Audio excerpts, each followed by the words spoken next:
My name is Heloise Merriman.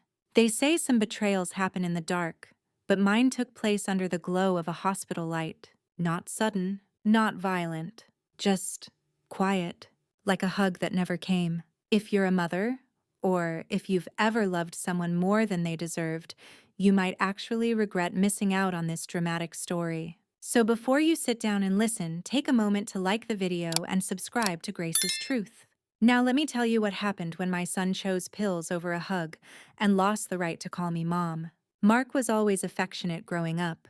The kind of boy who clung to my leg at the grocery store, who crawled into bed during thunderstorms, who kissed me goodbye until well into his teens. He was sensitive, brilliant, full of stories and odd questions. I raised him on warmth, and whispers, never raised my voice unless it was to call him in for dinner. After my husband passed, it was just us two. I had friends, a book club, and my garden, but Mark was the anchor.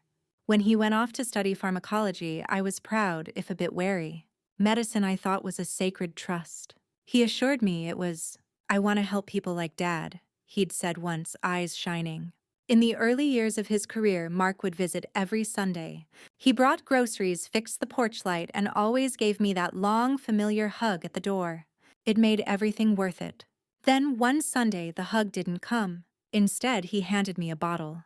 "Just something mild," he said. "You've seemed a little scattered lately. This will help regulate your sleep." I blinked. Scattered. "I've been making jam and quilting." "You think I need regulating?" He laughed lightly. "Mom, I mean it gently. It's preventative. You're in your 70s now." That word preventative lodged somewhere in my chest. I didn't take the pills. Not that night. The next week he brought more. "You need to keep a consistent schedule," he said, setting the orange bottle on my kitchen counter like a badge of love. Something shifted. His visits became shorter. He stopped asking about my stories. Instead, he'd ask, "Did you remember your dose today?" Or, "How's your mood?" I wanted to laugh it off. He was a busy man, surely under pressure, just being cautious. But something about his voice had changed. Less warmth. More clinical. I started taking the pills. They made me slow, foggy. I lost track of days. Once I left the stove on all night, something I hadn't done in decades. My handwriting changed. I stuttered. The third Sunday, I told him, "Mark, I'm not sure I need these anymore." His face tightened. "Mom, I'm not doing this to control you. I'm doing this to protect you." "From what?" I whispered. "From myself." He didn't answer. Just tapped the bottle with his index finger and left without the hug. I began to keep a journal. I wrote down everything I felt after each dose, the nausea, the dizziness, the strange sadness that seemed to come in waves. I recorded the number of pills. I tracked what I said, and when he showed up, then came the worst moment when I realized I couldn't remember my neighbor's name. I'd known Alice for 30 years. One day, while waiting for my appointment in the clinic's hallway, a nurse leaned over as she took my vitals. "You're Heloise Merriman, right?" "Yes." She frowned at my chart. "You're on this dosage at your weight." I nodded slowly. My son approved it. She looked at me. Really looked at me. Her voice dropped. "If you ever feel like something's not right, don't be afraid to speak up. Some of us see things." That night, I poured the pills down the sink. But I kept the bottle, and I started pretending. I pretended to be slower than I was, more confused. I asked Mark to repeat himself. I let him think it was working. I needed time. I needed answers. And I needed to know if my son was still in there, the one who used to crawl into bed during storms. Not the man who watched me like I was a lab rat. By Christmas, he brought me a new medication. Said it was next generation. He used words like pilot program and compliance monitoring. I smiled and nodded. Took the bottle. He didn't notice I'd installed a camera in the corner of the living room. He didn't know I'd recorded everything. The bottle sat on the kitchen counter for 3 days before I opened it. Not to swallow the capsules, I wouldn't dare, but to study the label. It looked clinical, sterile, almost generic. But tucked beneath the main text was something odd. Meditex Laboratories. Experimental batch B12. In small gray print, it added, "To be administered under supervision, not for unsupervised use in community settings." I stared at it for a long time as if the truth might rise from the bottle like steam from a kettle. Mark hadn't just prescribed me something over the counter, he'd enrolled me in a trial. Without my knowledge, without my consent. The nurse's whisper came back to me. Some of us see things. Now I understood. That night, I wrote everything down, even the words I was too ashamed to admit out loud. I wrote that I didn't feel like myself anymore, that my hands trembled, that I feared going to sleep, that sometimes I'd walk into the living room and forget why I'd entered it, that the woman in the mirror no longer looked like someone I knew. I titled that entry, Heloise Exhibit A. By the next week, Mark's tone had sharpened. He didn't hug me. He didn't sit. He walked in with a clipboard. Yes, a literal clipboard, and asked about my symptoms like I was a stranger in a study group. Have you noticed any improvements in your cognitive processing? What about spatial orientation? Any emotional outbursts? I stared at him. Do you remember when you made me peanut butter pancakes the morning your dad died? He blinked. What does that have to do with? You said, if I keep your belly full, your heart won't break. My voice shook. You remember that, Mark? He lowered his eyes. That was a long time ago. Yes. Back when I was your mother. Not your experiment. He didn't answer. Just clicked his pen and wrote something down. I began to play the role of a woman slipping. When he called, I let it ring 10 times. When he arrived, I took a long time to answer the door. I wore mismatched slippers, let the mail pile up by the window. I needed him to believe I was weakening, not resisting. Because I had found an ally. The nurse. Her name was Yvette. She had a quiet grace to her and the eyes of someone who had seen too much. After a routine blood pressure check, I asked if we could speak privately. She looked at me for a long second, then nodded. We met in the supply room at the end of the hallway the following Wednesday. Your name is on a participant list, she said, handing me a copy of a document she had quietly printed. Experimental geriatric sedation study. Consent acquired via family proxy. My stomach dropped. Family proxy. She nodded. Mark listed himself as your health guardian. Claimed you were showing early signs of dementia and needed support. I felt as if the walls were closing in, but I never appointed him. That's not legally valid, is it? It depends, she said carefully. If he had any documentation signed while you were under medication or showing signs of confusion, it could hold, unless you prove otherwise. I left the clinic with the document tucked into my cardigan sleeve. That night, I opened my old lockbox, the one I kept under my bed, and pulled out my will. My advance directive, my original power of attorney papers. Everything was intact. None of it listed Mark. I had never changed it after my husband died. My legal health proxy was still my cousin Lorraine in Indiana. Not that I'd spoken to her in years, but the paper held he had forged something or manipulated someone. I contacted Lorraine. She was shocked, furious, and above all kind. He never called me, she said. I always thought you were doing fine. Why would he say otherwise? I'm going to fix this, I told her. But I may need backup. She didn't hesitate. I'll fly out this weekend. That night, I poured myself a glass of ginger ale, sat down on the couch, and watched the grainy footage from my hidden camera. I saw Mark handing me pills. I heard him say, "Don't question the dose, Mom. I know what's best." I watched myself smile, nod, slip the pill under my tongue, and spit it into a napkin when he wasn't looking. I titled that file, Heloise Exhibit B. The next morning, I called an elder care attorney named Samuel Lark. He came highly recommended by a friend from book club whose sister had gone through something not entirely dissimilar. Samuel had the demeanor of a man who had seen too much, but never let it kill his optimism. I handed him the documents. The bottle, the video files, Yvette's printout. He whistled low. This isn't just coercion, Mins. Merriman. This borders on felony elder abuse. I nodded. I don't want jail. I want dignity. And distance. Then let's start with revoking his assumed power, freezing medical access and issuing a cease and desist from his visitation rights. It was like climbing out of a well and seeing light again. Mark returned the following Sunday. I had Lorraine sitting in the next room and Samuel's letter already mailed to the clinic. He didn't even knock. He walked in, sat down, and reached for the clipboard. I stopped him with a single word. No. He looked up. What? No more pills. No more monitoring. No more you. He frowned. You're not well, Mom. You need help.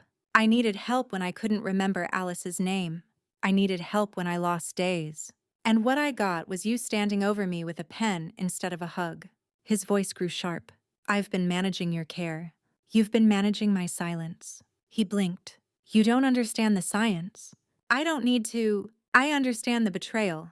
I watched his face twitch, the flicker of something behind his eyes.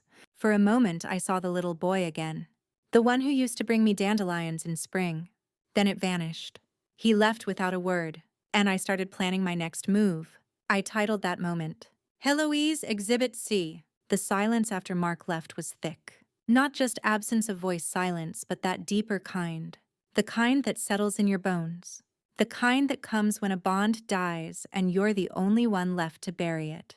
I didn't cry. I didn't scream. I wrote 3 pages in my journal, front and back, beginning with, he used to look at me like I mattered. Now he looks at me like a patient ID. Lorraine stayed in the guest room. She brought with her the scent of lavender and lemon hand lotion, and a kind of fierce love I'd forgotten family could still carry. She went through every document with me, helped me sort the insurance letters, flagged things I hadn't noticed. There had been charges I didn't recognize. Care management, consultation, sedative compliance, check remote, neurological monitoring, all billed through Mark's associated medical group. He hadn't just medicated me, he was making money from it. The final straw came on a Thursday afternoon when I received a package in the mail. No return address. Just a sealed envelope inside marked end-of-life preferences, voluntary sedation options. My hands trembled as I pulled out the pamphlet. Inside, my name was listed on a patient planning brochure. I was being gently transitioned into preparatory stages of long-term sedation for comfort-based end-of-life care. I nearly vomited. I wasn't dying. I wasn't even that sick. I still walked, talked, cooked, cleaned, and read better than most women 10 years younger. Mark was preparing me for death. Or worse, manufacturing the illusion that I was approaching it. I gave Yvette a copy. She took one look and muttered, "This is illegal. 6 ways to Sunday." Then she handed me something I hadn't expected, a USB drive. "I've been keeping some notes of my own," she whispered. "You're not the only patient with a suspicious record linked to Mark's name." My mouth went dry. "How many?" "4 others," she said. "All elderly. All on experimental regimens. 2 passed last month." A chill moved through me. "What happened to them?" I asked. She hesitated. "No autopsies. No family complaints. One of them had a daughter who lives out of state, thought her mother just fell asleep and never woke up." My stomach twisted. "Don't let that happen to you," Yvette said quietly. I met with Samuel again.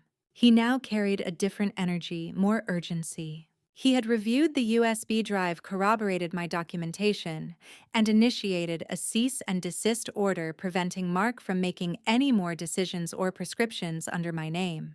"You are in a vulnerable category," he said carefully, "but you are not incapacitated. We're going to freeze access, notify the state board, and get ahead of this before he tries to push it further. Will I need to testify? Maybe, but first you need to move." "Move," he nodded. "Mark has access to your schedule, your address, your pharmacy. We need you somewhere quiet, somewhere clean." Lorraine squeezed my hand. "Come home with me." We packed my things in silence. No drama, no farewell notes. Just boxes, clothes, and a quiet decision to choose life over fear. I left behind the rocking chair Mark bought me. It looked too much like a waiting room now. Before we left, I sat down and recorded one final video. Not for Mark, not for evidence, but for myself. In it, I said, "To the woman who forgot her neighbor's name, to the woman who woke up in tears and didn't know why, I see you. I believe you, and you are not weak. You are waking up." It took less than 24 hours for Mark to react. He called 9 times, left voicemails that began with confusion and ended in threats. "Mom, where are you? You're not well. You're being influenced by others. You're paranoid. You need to come back. You're not thinking clearly. I'll report this." I saved each one. I titled them, Heloise Exhibit D. Lorraine's house was simple. A single story in a quiet Indiana suburb. Her backyard had a tiny bird bath, and the trees whispered like old friends. I could breathe there, think there, eat food that didn't taste like cardboard. She gave me back something Mark had quietly stolen peace. One evening, as the sun dipped behind the trees, we received a letter from the State Medical Licensing Board. Mark's license was under formal review. Samuel had filed a preliminary complaint and included the video footage, the nurse's testimony, the forged documentation. But it was the pamphlet, the one about voluntary sedation, that changed everything. That was the smoking gun. 2 weeks later, I was sitting in the garden when Lorraine came out holding the phone. "It's Samuel," she said. "They're requesting your presence at a tribunal." I stood slowly, brushed the dirt from my palms, and nodded. Then let's show them what betrayal looks like. The days that followed were a blur of courtrooms, testimonies, whispers behind benches. I sat there not as a victim, but as a witness. Calm, clear, unshakable. Mark tried to defend himself, of course. Claimed concern, compassion, misinterpretation. But when the panel saw the footage of him insisting I take compliance medication, when they read the brochure about preparing me for comfortable transition, their faces changed. Yvette's testimony sealed it. "He called it efficient care," she said, voice steady. "Said sometimes we had to let go of emotion and just do what was best." "Who's best?" the lawyer asked. Yvette looked over at me. "Not hers." Mark's license was suspended pending further review. The tribunal opened an investigation into Meditech's laboratories. The board ruled that I had been improperly enrolled in a trial program without informed consent. It wasn't jail time, but it was exposure. It was truth. And sometimes that's the sharpest blade we get to carry. It's strange how when betrayal ends, it doesn't leave a clean break. It leaves residue. Even after Mark's license was suspended and the tribunal ruled in my favor, I didn't feel victorious. Not in the cinematic way people expect. There were no trumpets, no standing ovation, just an ache, a hollow kind of grief that settled where trust used to live. Because this wasn't just a legal case. It was my son, and he had chosen sedation over conversation. Power over presence, pills over love. Lorraine and I drove home from the hearing in silence. She kept glancing at me like she was waiting for something: tears, anger, relief. All I could say was, "He used to bring me daffodils when I had migraines." She reached for my hand. "I'm still here," I added quietly. "I'm still me." The next week, a woman named Deborah from a national elder justice group reached out. She'd read a summary of my case and wanted to interview me for a podcast called Care or Control. I hesitated. I wasn't interested in being a symbol. I was interested in planting tomatoes and folding laundry and sleeping without fear of sedation. But Deborah said something that caught me off guard. "Do you know how many mothers think they're crazy when they're just being drugged for convenience?" That was it. I said yes. The interview was raw, quiet, and full of the kind of pauses that come when your soul is catching its breath. I told her about the day I realized I'd stopped dreaming, about the moment I found that end-of-life planning pamphlet with my name typed neatly on it, about the woman in the mirror who started talking back. Not with words, but with questions like, "Who am I to you now? A burden? A project? A patient?" When it aired, I expected a few sympathetic comments, maybe a retired nurse or two. But what happened next surprised everyone. The episode went viral. Within 3 days, it had 600,000 streams. My inbox was flooded not with pity, but with stories. A woman in Wisconsin said her son had switched her anxiety meds without her consent. A retired librarian in Texas said her daughter forged her prescription to keep her more manageable. An elderly man wrote, "They said I was safer in the chair. I think they just wanted the house." And then came the advocacy groups. They wanted to host webinars, create legislation, use my name. I declined the fame, but I offered my voice. Because the silence, that thick, choking silence I had lived in, needed to be broken. Mark, meanwhile, was unraveling. He had refused to speak to the press. His clinic issued a statement blaming miscommunication regarding patient care procedures. His colleagues distanced themselves. Meditech's laboratories was under a full audit, but the worst blow wasn't legal.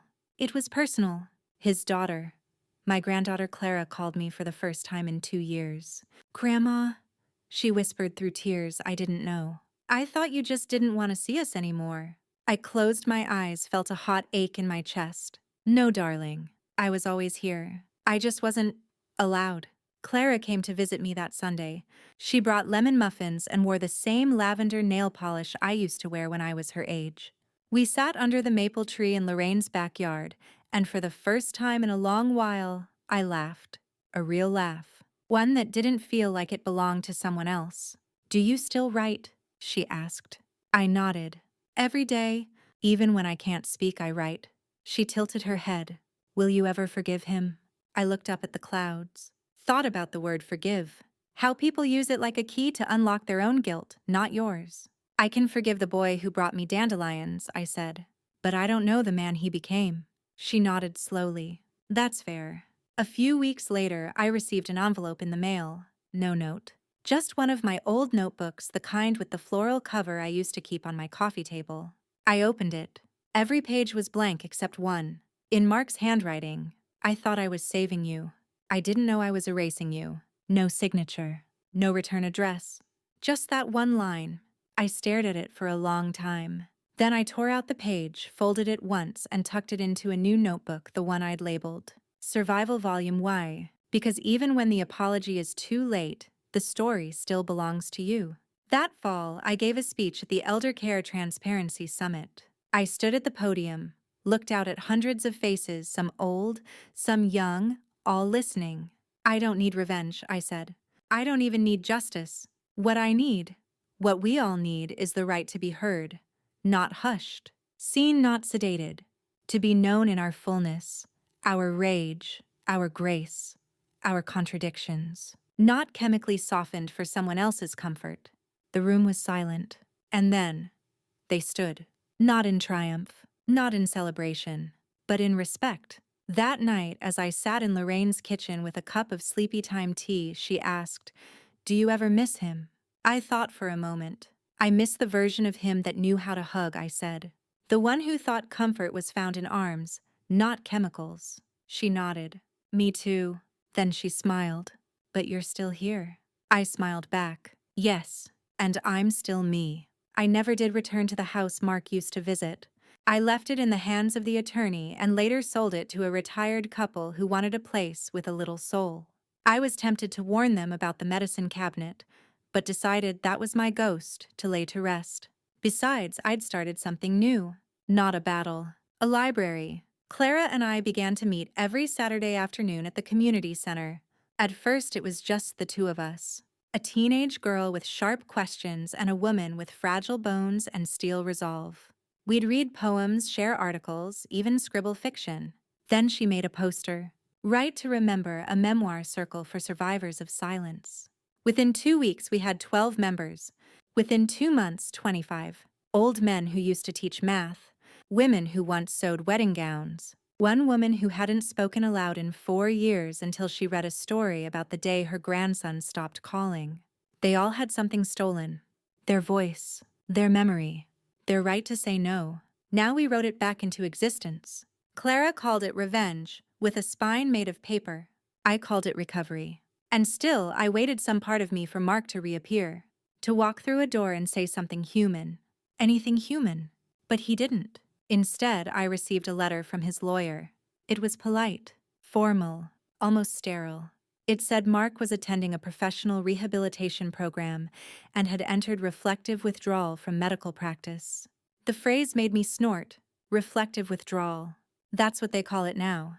A man drugging his own mother without consent gets to attend a class and call it reflective. The letter also said he would not be contesting the suspension of his license or the restrictions on my care. Translation: he was done. With me.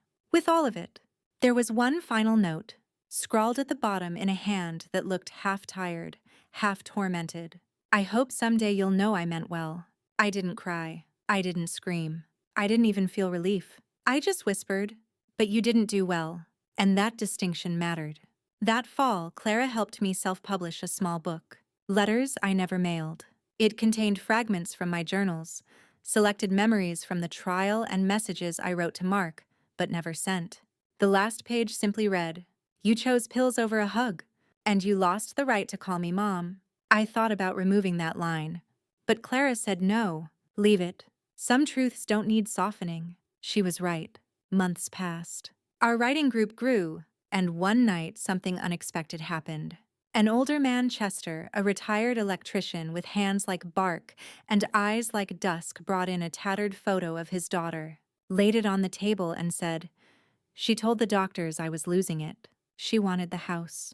He paused, then looked at me. "But then I heard your story. And I remembered I'm not the one who forgot. She did." He tapped the photo. "She forgot I built that house for her mother. Every brick, every pipe.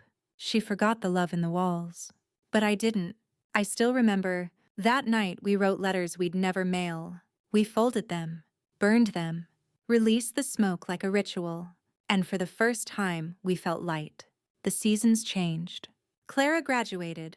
Lorraine adopted a stray cat. I started wearing brighter scarves. And sometimes I still thought about Mark, not with anger, but with astonishment, at how someone could so easily confuse care with control. One day I received a call from a reporter who was writing a piece on elder autonomy. She asked if I still spoke with my son. I said no. She asked, "Do you miss him?" I paused, then said I miss who he pretended to be, but I don't miss who he became. And I meant it. A few weeks later, Clara gave me a gift. A mug that read, "May your medicine always be metaphorical." I laughed until I cried. We toasted with ginger tea, and I watched her young, sharp kind and thought, maybe love does survive betrayal, just not always in the direction we expect. And so I keep writing. For every mother who was told she was overreacting. For every senior who was sedated into silence. For every woman who dared to stay awake even when the world begged her to sleep. When you live through something like this, betrayal, not by a stranger but by your own blood, you start to develop a radar, a sensitivity to subtle shifts, tones, word choices, doors left slightly ajar. That radar became my second skin, not out of paranoia but out of preservation.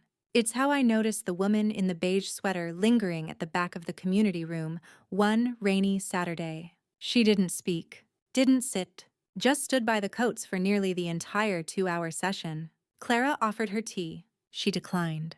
And then, just as the room began to empty, she approached me. "You're Heloise Merriman," she said, voice shaking. "Mark's mother." I nodded, already bracing. "I'm his colleague," she said. Or, I was. She pulled out a folded paper from her purse and slid it across the table. "I think you should read this." Then she left. The paper was an internal email thread between Mark and his department head. The subject line, "Compliance Enhancement Suggestions, Merriman Case." The email described my situation in blunt terms. Patient demonstrates signs of resistance. Recommend reinforcement of compliance narrative during family visits. Avoid triggering language. Lean on guilt-based framing. I stared at the words. Guilt-based framing. It wasn't just medical. It was psychological warfare. There were other lines. Avoid emotional engagement, stay clinical. Redirect when she mentions pre-trial memory patterns. Maintain perception of benevolent care. It was all there, spelled out in cold, clinical English. They had a script for manipulating me, and Mark had followed it word for word. This wasn't about care. It was about power, about seeing elderly people as manageable assets, not human beings. I gave the document to Samuel. He was quiet for a long time after reading it. Then he said, "This crosses into institutional abuse. With your permission, I want to submit it as part of a broader complaint against the clinic and the pharmaceutical partner." "Do it," I said, "but don't use my name." He raised an eyebrow. "Use my story," I added, "but let it be about more than me. Let it be about every single person they've ever erased." A month later, the case made the news. Not under elder betrayed by son, but under something far larger. Clinic under fire for weaponizing family ties in unauthorized sedation trials. That phrase caught fire. Suddenly, it wasn't just my story. It was a headline, a conversation, a warning. In the midst of all this, I got a letter from one of the women in our memoir circle. Her name was Judith. She'd joined 3 months earlier, but had rarely spoken. She was careful with her pain, carried it in her posture, not her words. The letter read, "Thank you for teaching me that silence is not the same as peace. I finally confronted my son about the sleeping pills. I told him I'm not ready to be managed. I'm still here. I'm still me. I folded the letter into my journal and titled the page, Heloise Exhibit E the Echo. That summer, we hosted a small retreat at a local lake house. 12 of us, former patients, current fighters, women and men who had been muted in the name of mercy. We sat around a fire pit and read passages from our notebooks. One man said, "They told me I was agitated. I was grieving." A woman whispered, "They said I needed help. I needed space." Then it was my turn. I read the letter I'd never mailed to Marky, the one I had folded and tucked away, the one I had nearly burned. Dear Mark, when you were little, you would trace the veins on the back of my hand and say they looked like rivers. You used to think I was a map, a guide, something solid. But somewhere along the way, you stopped navigating with love. You charted me for efficiency, not humanity. And in doing so, you got lost. You didn't lose your license. You didn't lose your reputation. You lost something far worse. You lost your mother. And that's a kind of sentence no court can commute. H. The fire crackled. No one clapped. But someone passed me a cup of hot cider, and I felt whole. Clara joined us later that evening. She'd been working on her college essay. I asked what topic she picked. She smiled. Intergenerational resistance. A story of one woman's refusal to be quieted. Then she kissed my forehead and added, "Spoiler alert, it's about you." That night I dreamt of dandelions. Not the wilting kind, the kind that float when you breathe. And I woke up smiling, because even in the quietest betrayal, there's something that survives. Something you can write on paper, something you can pass on, not vengeance, but voice. When I was a school counselor, I once had a student named Lena who refused to speak for nearly half the year. Not a word. Her parents thought she was being defiant. Her teachers said she was disconnected. But when I sat with her during lunch, week after week saying nothing at all, something shifted. One spring afternoon, she handed me a note. 4 words. I am still here. That memory returned to me now, years later, as I stood before a room full of legislators, attorneys, and healthcare administrators at the State Policy Forum on Elder Autonomy. I wasn't there as a victim. I was there as evidence, proof that some people survive being erased. Samuel had arranged for me to testify, not as a witness to Mark's particular actions, but as a representative case in a growing pattern. Elder patients being managed by well-credentialed family members who used trust to override autonomy. The term they used in the policy draft was familial coercive compliance. I preferred a simpler phrase, kind cruelty, because that's how it starts. With a son who smiles too much while hiding pills and kindness. With a doctor who says let's not stress her with too many options. With a nurse who assumes silence equals consent. I took the podium, read aloud the line from Mark's email, use guilt-based framing, and then I told them, I raised a son who once said I was his hero, and then he decided I was a liability. I am not a case study. I am a mother. I was drugged, not because I was broken, but because I was inconvenient. The room was silent. And then someone stood. Not a politician, not a policymaker. A woman, older than me, holding a cane and a folder of medical bills. She said, "Tell your story again. They need to hear it twice." The bill passed committee review 2 months later, named informally by the press as the Heloise Protection Provision. I cringed at the attention, but Clara insisted I frame the article. It's history, she said. Your pain became prevention. That line stayed with me. Not all legacies are medals. Some are just doors kept open, so others don't have to knock so hard. Meanwhile, the memoir circle had grown into something we hadn't planned. Now called the Echo House, we hosted weekly writing groups, monthly guest speakers, and an anonymous letter exchange called Notes from the Undrugged. One of the most powerful letters read, "My daughter says I'm difficult. Maybe I am. But I'd rather be difficult and awake than agreeable and erased." It was signed only, Mabel Still Loud. I had the quote printed and framed, hung it in the hallway, and still, occasionally, I thought of Mark. Not often, not with longing, but with the ache that comes when a door remains closed that once let in sunlight. I didn't hate him. I didn't wish him harm. but I didn't want him near me either. Then on a cold Thursday in January, a letter arrived. Postmarked from an out-of-state rehabilitation center, the envelope had no name, just my address. Inside was a short note. I hear your voice everywhere. In podcasts, in articles, in legislative drafts. You're doing what I thought I was doing. And that's the part I can't escape. There's no ask in this letter. Just acknowledgement. I turned love into sedation. I know what I lost. I know I don't get it back. I read it once. Then twice.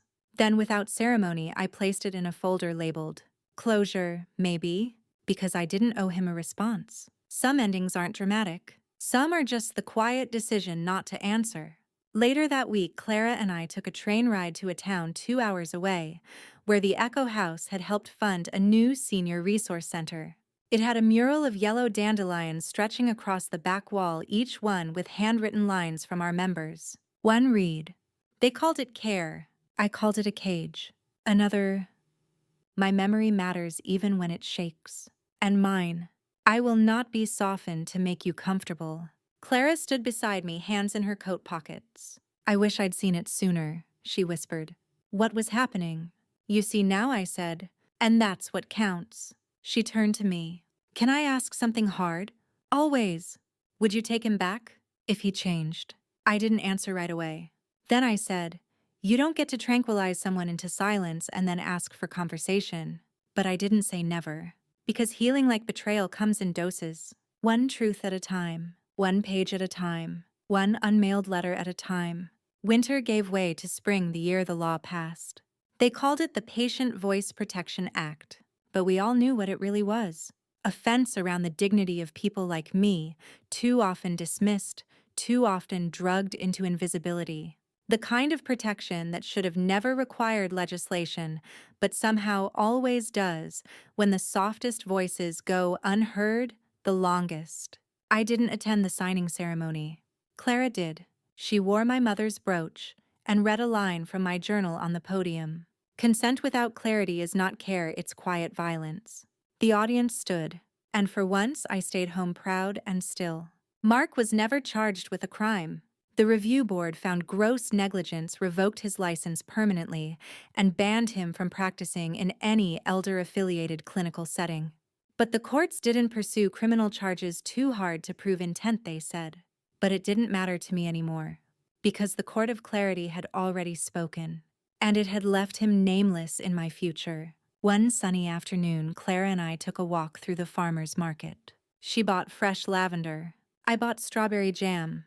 We passed a man handing out samples of herbal teas. He offered a cup to me and said, "Helps with sleep." I smiled, shook my head. "No, thank you. I've had enough help sleeping." Clara laughed. "She only takes truth now." Brewed slow, served hot. Back home, I opened a package sent to the Echo House. It was a manuscript hand-bound wrapped in craft paper. No return address, just the initials D.T. scrawled on the inner flap. Inside a note. "I heard you on the podcast. I hadn't spoken in 6 years. I started writing after you said, 'You don't need to be brave, you just need to be awake.' I thought you should read the first draft of my story. Thank you for the flashlight." I read the manuscript cover to cover in a single evening. It was brutal, beautiful, unforgiving, forgiving. All of it. At the end, I wrote a note back. "Dear D.T., keep writing. The quiet is finally scared of us." That became the motto we painted across the new Echo House expansion wall. The quiet is finally scared of us. It drew attention, some supportive, some nervous, some infuriated. But it made people look, and sometimes that's all revolution needs: eye contact. On the anniversary of the tribunal, I sat at the garden bench Clara helped me build. It was simple. White cedar. No plaque. Just a small carving in the seat. Still here. That phrase again. Lena, me, all of us. Still here. Still writing. I thought I was finished with Marky. But healing is a spiral, not a straight line. And one morning, I opened my email to find a message from a woman named Elaine. She said she was in a recovery group with Marky, that he'd shared some of our story, that he'd broken down not in defense, but in admission. "He doesn't ask for forgiveness," she wrote. "He just keeps saying," she stayed awake, I went to sleep. That line stayed with me because it was the closest thing to truth he'd ever said. A few weeks later, I sat down to record a new episode for a podcast Clara and I started called Unquiet Mothers. It had grown faster than we expected, stories from around the world shared in whispers and wails and written rage. This episode was titled, The Pill and the Hug. I said, sometimes the hug is replaced by a clipboard. The warm hand is replaced by a plastic cup. And you're told lovingly that you're being cared for when really you're being quieted. But the body remembers, the soul remembers, and eventually the voice returns. I ended with my favorite line from the journal. They thought sedation would silence me, but I've become louder in the dark. The next day, I mailed a package to a return address I didn't recognize until I saw it. Mark's Rehab Center. Inside the box was a copy of letters I never mailed with one page bookmarked. The page that read, You may have buried the sound of my no under dosage charts and blank forms. But now I am louder than ever. And you, my son, will have to listen without me present. No note, no signature, no return address. Just truth, sharp, unsweetened. Because healing is not reconciliation, it is reclamation. And I have reclaimed myself one unmailed letter at a time. Summer that year was long and golden, the kind of days that feel like they're suspended in honey. I spent most mornings on the porch with a pencil in hand and a thermos of tea at my side, watching the world move slower than I used to allow myself to. It was during one of those mornings that I got a call from a young man named Elijah. He introduced himself with a stammer. Ms. Merriman. I don't know if you remember me. I was Mark's intern. Years ago, in his clinic, I did remember him vaguely. Quiet, always observing, never intrusive. He cleared his throat. I just wanted to say thank you for speaking out, for not letting it die quietly. I think I would have ended up complicit if not for your story. And that scares me. I told him I appreciated his words, but what I didn't tell him, what I couldn't quite form yet, was that his voice reminded me of a version of Mark I used to know. The one who traced the rivers on the back of my hand and said I was the map. Maybe maps change, but the rivers remain. That evening, I pulled out the last of the notebooks from the locked drawer, the one I hadn't opened since the tribunal. Its pages were more erratic, scrawled in shaking lines, some half-finished thoughts.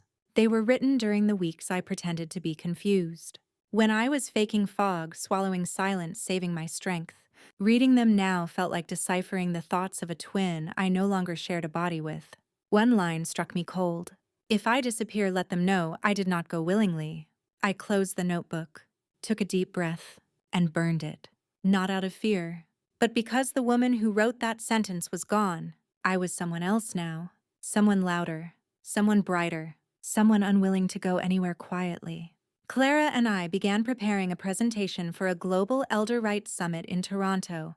She called it The Biology of Silence, a lecture on how sedation policies, medical bias, and cultural ageism intersect to erase entire chapters of a person's story. I was to deliver the opening remarks. She would close with the science. 2 generations, 1 revolution. When we arrived at the summit, there were over 400 attendees from 18 countries. As I walked into the room, I caught sight of a massive screen projecting the first slide of our talk. It was a quote from my notebook, one Clara had pulled without asking, but chose wisely. Care that quiets the soul is not care. It is grief in disguise. That day, I stood before rows of strangers and told them not what had been done to me, but what I had done with what was done to me. Because healing isn't just about mending. It's about making. When the conference ended, a small group of women gathered around me. One wore a scarf the same color as my old kitchen tiles. Another had the same glasses my mother wore when I was 5. They didn't ask for autographs. They didn't ask for advice. They just stood in a circle, and one by one they said, I believe you. I hear you. I am you. And we cried. Together, not from pain, but from recognition. That fall, the first Echo House anthology was published. It was titled, Not Ready to Sleep. It sold out in under a week. The publisher sent me a bouquet of white lilies and a note. You've changed the tone of the conversation. I replied with a note of my own. We didn't change the tone. We returned it to its original volume. One day, as I sorted through old boxes, I found something unexpected. A cassette tape, labeled in Mark's handwriting from when he was in high school. I popped it into Lorraine's ancient tape player. Static. Then his voice.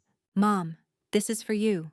I know I mess up sometimes, but I never forget who makes me brave. I sat still for a long time. And then I did something I didn't expect. I smiled, because time is a strange river. It carries you away. But sometimes, if you're lucky, it washes ashore a part of yourself you thought had drowned. I wrote one more letter that night. To myself. Dear Heloise, you were not paranoid. You were perceptive. You were not weak. You were waiting. You were not alone. You were early. They tried to sedate you into silence. But you turned the dose into a declaration. I never imagined I'd become someone other people studied. But there I was. My case now referenced in nursing schools, in legal textbooks, in ethics lectures across medical campuses. Clara forwarded me a PDF once titled Case Study, The Merriman Compliance Violation. I read it only halfway through. The language was cold technical. Sterile. They called it non-consensual administration of sedatives in a familial care context. I called it betrayal in slow motion. Clara said, "It's not about what they call it. It's about what they can't call it anymore. Normal." I started spending more time in the garden. The one Lorraine let me turn into a sanctuary, not just for vegetables and herbs, but for people who had no place to speak. There was a bench under the oldest elm tree with a sign. If you have been quieted, sit here. You are safe now. Sometimes I'd find notes tucked under the stone beside it. Sometimes prayers. Sometimes just a single sentence. My daughter said I was too emotional. But now I know I was just alive. I kept them all, folded into a box labeled Unspoken Archives. Because even what isn't said deserves a home. The media attention never fully died. People wanted interviews, documentaries, film rights. I declined every offer, except one. A theater group of senior actors from New York asked to turn letters I never mailed into a monologue performance read by women aged 65 and older. We want our voices to echo in places where silence used to win, the director said. I gave my blessing. Opening night was in a tiny black box theater in Brooklyn. Seats for 50. No press. No red carpet. Just a stage, a chair, and a spotlight. Each woman read a different letter. And when the lights went down, you could hear nothing but breath. It wasn't a performance. It was resurrection. The next day, a young woman approached me outside the theater. Late 20s. Trembling hands. Are you Heloise? She asked. I nodded. She swallowed hard. My brother institutionalized my grandmother. Said she was difficult. She wasn't. She was brilliant. Just. Loud. She looked down. She died last year. I never spoke up. I took her hand. You're speaking now. She burst into tears. And I held her just like I used to hold Mark when he was small and afraid of the thunder. Because sometimes mothering doesn't end. It just redirects.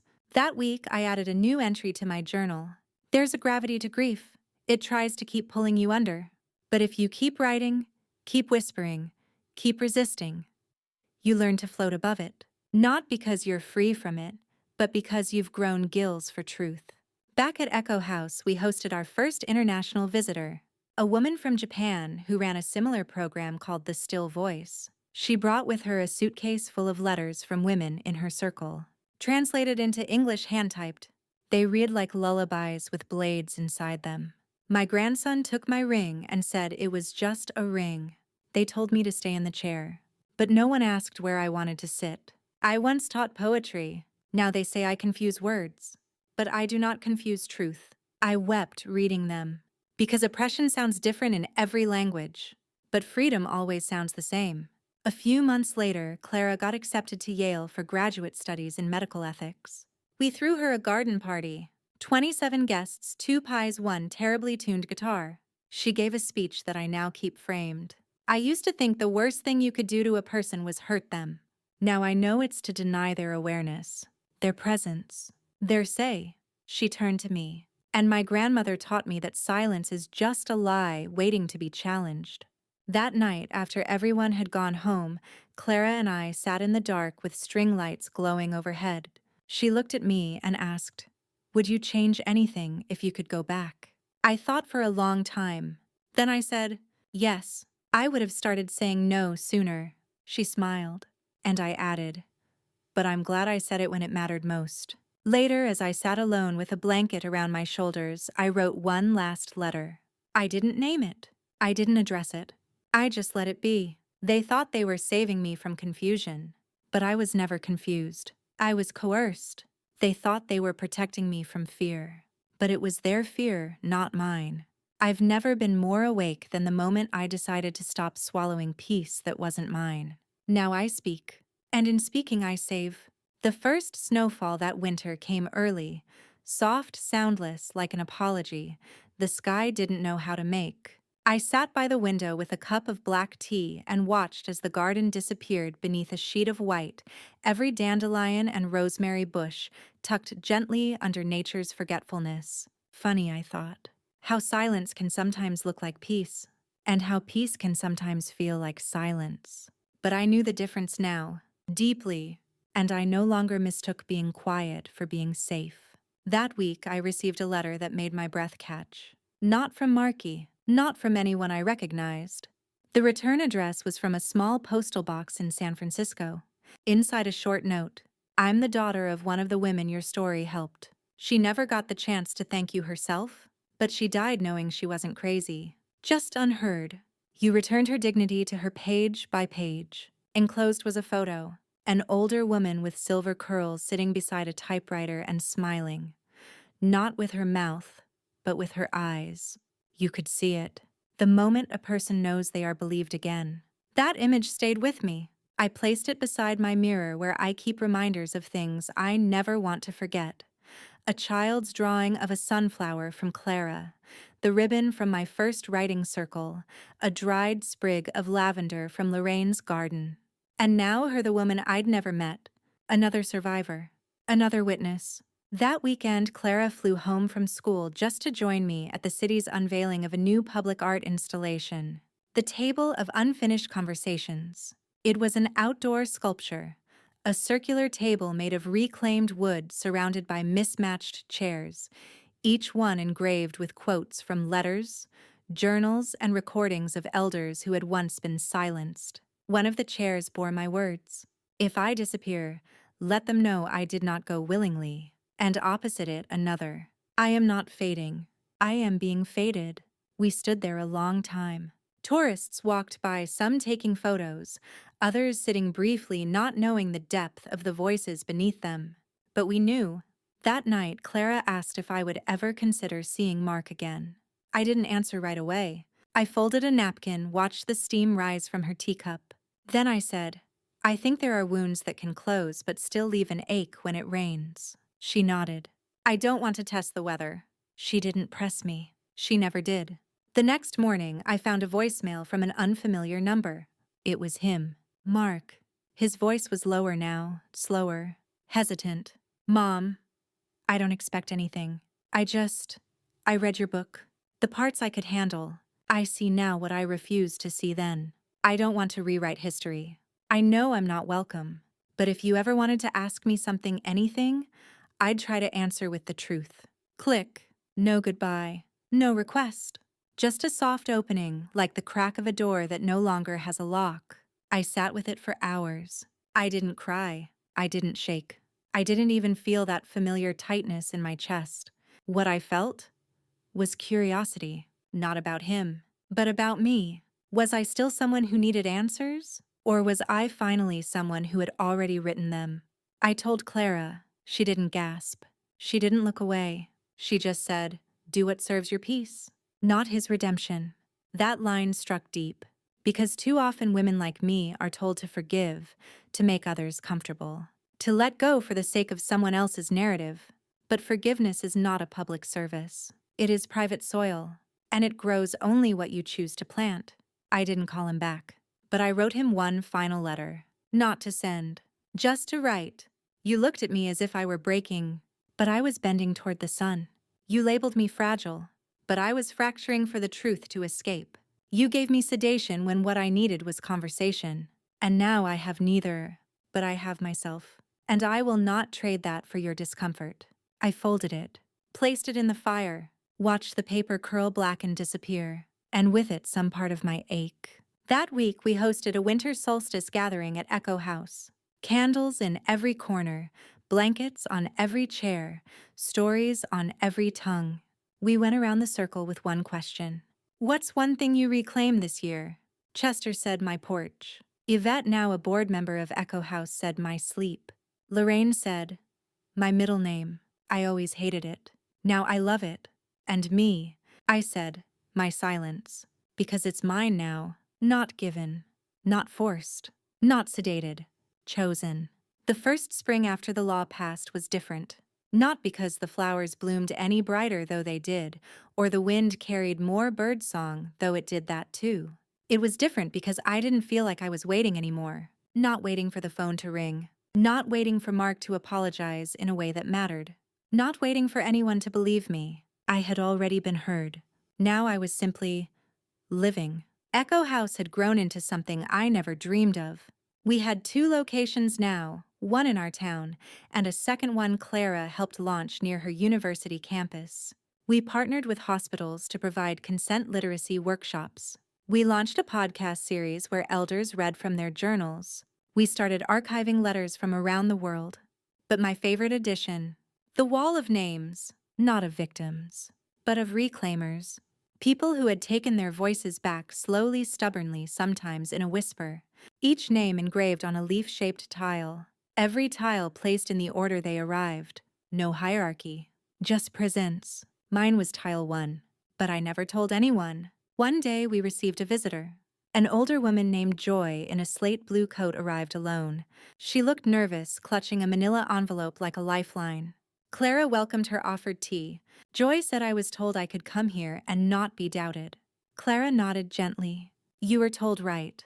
Joy sat with me under the elm. She pulled out a series of documents, prescription records, letters from her niece, odd bank charges. They say I'm losing track of things, she said, voice trembling. But I kept copies. I remembered. I looked through the pages. It was all too familiar. The dosage creep. The substitution.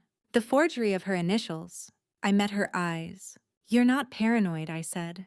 You're precise. She let out the softest sound, a mix between a gasp and a prayer. I thought I was losing my mind, she whispered. No, I said. You were losing your trust in those who didn't deserve it. Your mind is fine. Sharper than ever, I'd say. We helped Joy file a formal report. Samuel made calls. Clara got her a temporary advocate. But the most important thing we gave her, a chair at the writing table, a blank journal, a pen. She wrote every day after that. We never pried, never asked what she wrote. But one morning she slid a note across the table to me. You gave me more than justice. You gave me a mirror. A few weeks later, we hosted a gathering of women whose stories had been featured in Unquiet Mothers, our oral history project. Some came in wheelchairs, others with canes. Some with nothing but a voice that refused to stay buried.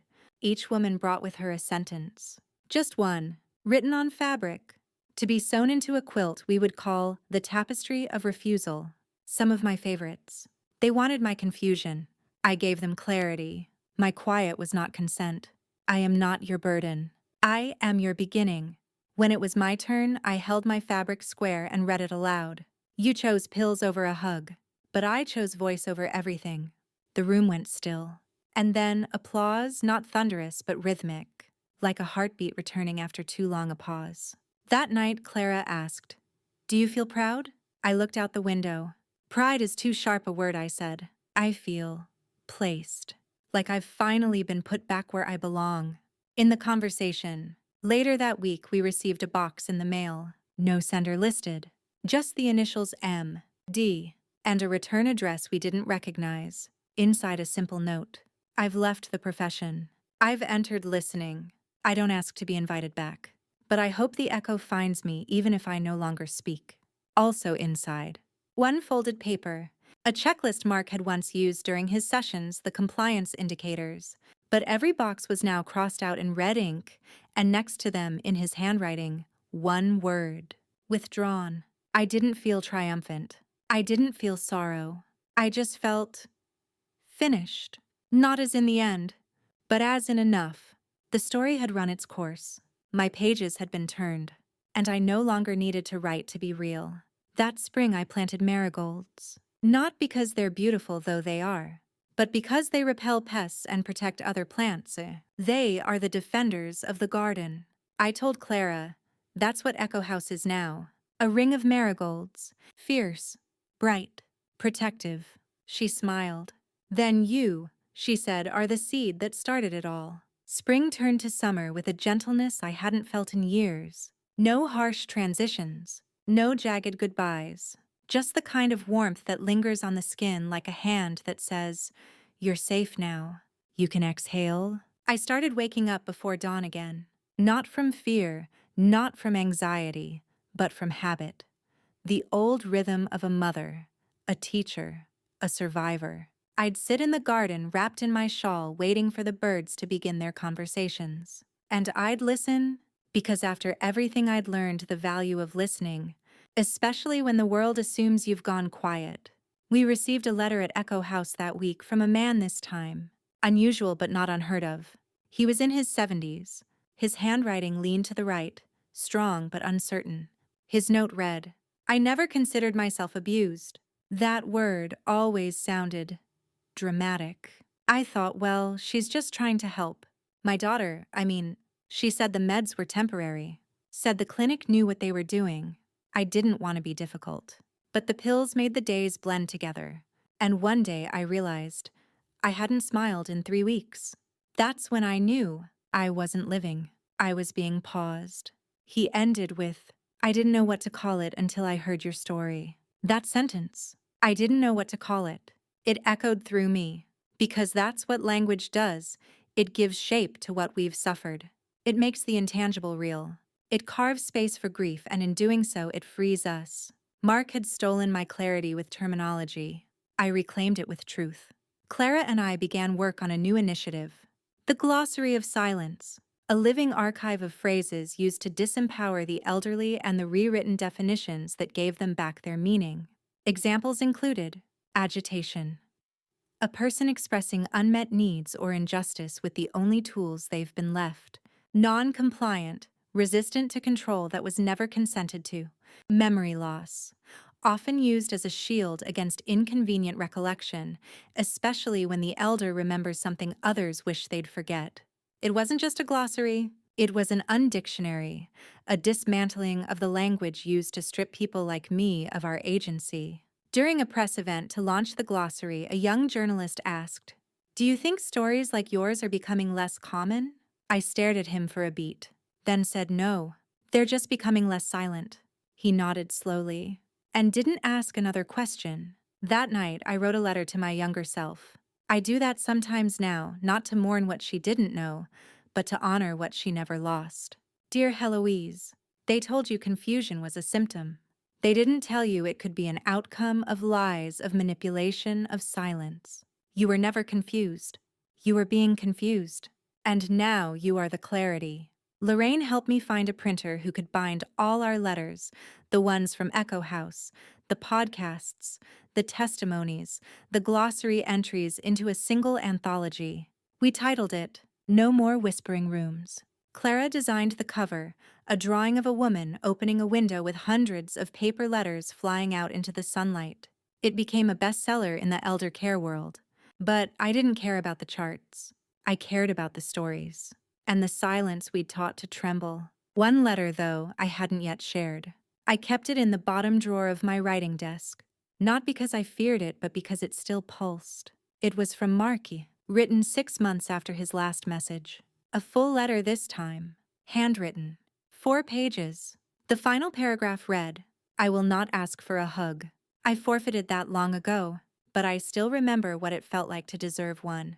And I hope one day I can earn the memory back." I didn't know what to do with it, so I placed it in the Echo House archives under the folder titled Unreturned. Because some letters are meant to be written, and some are meant to remain unanswered. Not out of cruelty, but because the story has turned its last page, and silence this time is chosen. In late summer, we hosted the first Echo House gathering of voices, not a protest, not a performance, but a celebration of what had survived. There were no microphones, no spotlights, just stories, chairs in a circle, a garden in bloom, wind weaving through branches like it too had come to listen. People traveled from all over Arizona, Maine, even Vancouver. Many of them I had only known through their handwriting, their emailed stories, or the hushed recordings they'd sent in with trembling breath. But here they were alive and present and unmuted.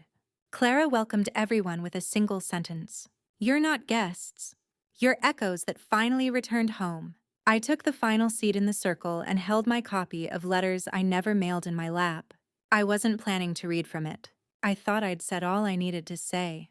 But then a woman across from me, maybe in her early 80s, stood and said, "I was given pills the week after my husband died. Not to grieve less, but to speak less." The silence that followed was tender, not awkward, not fearful. Tender, like the moment a scar is touched but no longer hurts. I opened the book, flipped through pages softened by time. Then I read gently. "I used to think quiet was peace. Now I know. Quiet can also be the weight of words denied." That line had lived in my bones for years. Now I finally felt it lift. That weekend, a young caregiver named Miguel who volunteered at Echo House pulled me aside. "I'm only 28, he said, "but I've already watched 3 older women get pushed into silence. Families mean well, but they don't listen. They organize. They schedule. They sedate." He looked down. "I want to be different. I want to learn how to stay beside someone without controlling the air around them." I placed my hand on his arm. "You just did." That evening, I lit a candle for my mother. She'd been gone 30 years, but suddenly I felt her presence, the smell of cornbread, the snap of laundry lines, her voice saying, "You don't have to yell to be right, but you must speak to be heard." I whispered, "I spoke, Mama." I finally did, and for the first time in my life, I felt her answer, not in words, but in peace. The next day, we held our final ceremony, the planting of the echo tree. It was a Japanese maple crimson and small now, but full of promise. Each attendee was given a strip of biodegradable paper to write one sentence they'd been denied the right to say. I wrote, "I am not your burden. I am your origin." Clara wrote, "You didn't protect her. You packaged her." We folded our papers, buried them in the roots, and covered them with earth. As we did, I thought about how strange and holy it felt to grieve things that hadn't died, only been disbelieved, and to bury what was never allowed to live aloud. Later, Lorraine approached me with a gift, a photograph. It was me seated beneath the elm tree, eyes closed, journal open. She said, "I took this the day you forgave yourself. You didn't say it aloud, but I saw it." I traced the edges of the image with my fingers. "Can I frame it?" I asked. She smiled. "It already is."